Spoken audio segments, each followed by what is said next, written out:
जय श्री राधा वल्लभ, जय जय श्री हरिवंश, जय जय श्री राधे राधे। गुरुदेव भगवान जी के चरणों में मेरा प्रणाम। राधे राधे राधे श्याम। भगवान की भक्ति से पितृगण प्रसन्न होते हैं, वह उनका उद्धार होता है। चित्रकूट के पास एक श्यामदास नाम के उच्च कोटि के नाम जापक महात्मा थे।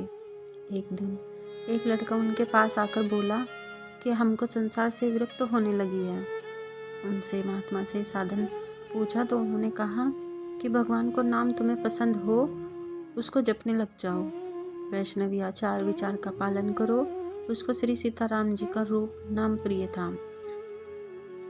वह श्री सीताराम इस नाम का आश्रय लेकर भजन करने लगा। कई दिनों तक भजन करता रहा और एक दिन जब करते करते उसको बहुत सी आवाज़ें आई, जय हो जय हो। अगले 3-4 दिन फिर कुछ आवाज़ें आई, बेटा अति सुंदर जय हो। उस बालक को लगा कि लगता है कुछ गड़बड़ है। वह बालक श्यामदास जी के पास आकर सारी बात बताकर बोला, संत जी क्या मुझसे कोई अपराध बन रहा है या किसी तरह की बीमारी है? श्यामदास जी ने ध्यान लगाकर देखा तो प्रसन्न होकर बोले, बच्चा तेरे इस शरीर के और पूर्व के शरीरों के पितृगण विविध योनियों से मुक्त होकर भगवान के धाम को जा रहे हैं और वे ही तुम्हारी जय जयकार करते हैं। कुछ और पितृगण बच गए हैं। 5 दिनों तक तुम्हें उनकी आवाज़ें आएंगी, इसके बाद बंद हो जाएंगी। जब किसी वंश में वैष्णव उत्पन्न होता है या वैष्णव दीक्षा ग्रहण करता है तो पितृ पितामह प्रसन्न होकर नृत्य करते हैं कि हमारे वंश में भगवान का भक्त उत्पन्न हुआ है। अब यह नाम जपेगा तथा कथा सुनेगा, संत सेवा करेगा, हमारा तो उद्धार निश्चित है। बोले श्री राधा वल्लभ लाल की जय। सुंदर कथा। श्री भक्तमाल श्री प्रबोधानंद सरस्वती जी। सर्वदा युगल स्वरूप की उपासना करनी चाहिए। अकेले श्री कृष्ण की उपासना करने वाले पातकी होते हैं। गौड़ीय वैष्णव संप्रदाय के एक महान संत हुए श्रीपाद प्रबोधानंद सरस्वती। एक दिन वे भजन कर रहे, हरे कृष्ण कृष्ण कृष्ण हरे हरे, हरे राम राम राम हरे हरे। उसी समय सुंदर तुलसी चंदन की सुगंध आने लगी। ध्यान में एक नीली ज्योति प्रकट हो गई। नेत्र खोलकर देखा तो सामने श्री कृष्ण खड़े हैं। प्रबोधानंद सरस्वती ने कहा, आप यहाँ किस कारण से आए हैं? श्री कृष्ण ने कहा कि आपके भजन से प्रसन्न होकर आपको दर्शन देने आए हैं। प्रबोधानंद जी ने कहा, क्या हम भजन इसलिए करते हैं कि हमें आपका दर्शन प्राप्त हो? श्री कृष्ण बोले, मेरे एक नख का दर्शन हो जाए, इस कामना से महात्मा लोग हजारों लाखों वर्षों तक तपस्या करते हैं। प्रबोधानंद जी ने हाथ जोड़कर कहा, तुम इतनी देर मेरे पास आए हो, मेरी स्वामिनी मेरी प्रियाजू को कितना विरह हो रहा होगा। मेरे कारण मेरी स्वामिनी को विरह सहन करना पड़ा। मेरे भजन करने का हेतु केवल प्रियाजू का सुख है। यदि आपको दर्शन देना ही है तो युगल रूप में दर्शन दीजिए। मैं अकेले श्री कृष्ण का दर्शन कभी नहीं करना चाहता।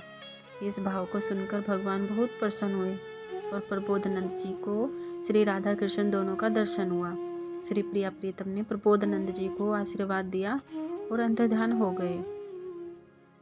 गोपाल सहस्त्र नाम में भगवान शिव कहते हैं, हे पार्वती, जो गौर तेज श्री राधा के बिना श्याम तेज श्री कृष्ण की उपासना ध्यान पूजन करता है वह पातकी घोर पापी होता है। परम आदरणीय श्री श्री अतुल कृष्ण गोस्वामी महाराज द्वारा दी हुई शिक्षा के आधार पर लिखा हुआ लेखन में भूल चूक क्षमा करे। राधा वल्लभ श्री हरिवंश। गोपी प्रेम में राग का अभाव नहीं है, परंतु वह राग सब जगह सिमटकर भुक्ति और मुक्ति के दुर्गम प्रलोभन पर्वतों को लांघकर केवल श्री कृष्ण में अर्पण हो गया है। गोपियों के मन प्राण सब कुछ श्री कृष्ण के अलावा इहलोक परलोक गोपियाँ श्री कृष्ण के सिवा अन्य किसी को भी नहीं जानती। उनका जीवन केवल श्री कृष्ण सुख के लिए है। उनका जागना सोना खाना पीना चलना फिरना श्रृंगार सज्जा करना कबरी बांधना गीत गाना बातचीत करना सब श्री कृष्ण को सुख पहुंचाने के लिए है। श्री कृष्ण को सुखी देखकर ही संपूर्ण कामनाओं से सर्वथा शून्य उन गोपियों का अपार सुख होता है। भगवान ने स्वयं कहा है, हे अर्जुन, गोपियाँ अपने शरीर की रक्षा मेरे सेवा के लिए ही करती हैं। गोपियों को छोड़कर मेरा निगूढ़ प्रेम पात्र और कोई नहीं है।